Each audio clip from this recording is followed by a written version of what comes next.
I think some of what we've seen is a willingness to just accept lower economic productivity, lower costs, lower growth in areas where particularly where it's deemed important to regime stability. So, for example, the sort of regulation of the tech sector, which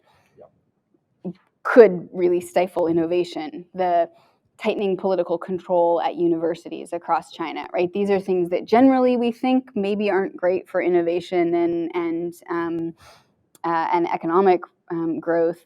but that seem to be being done for reasons of sort of prioritization of stability.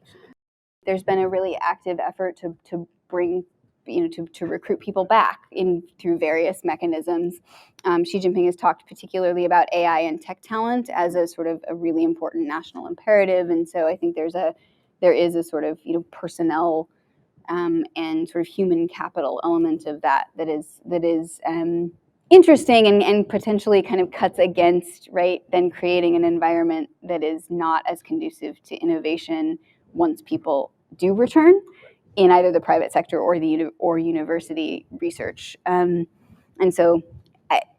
I can't pretend that it's entirely coherent, but I do think a lot of the economic policy changes seem to be in the direction of prioritizing stability and being willing to bear higher, at least than previous, economic costs.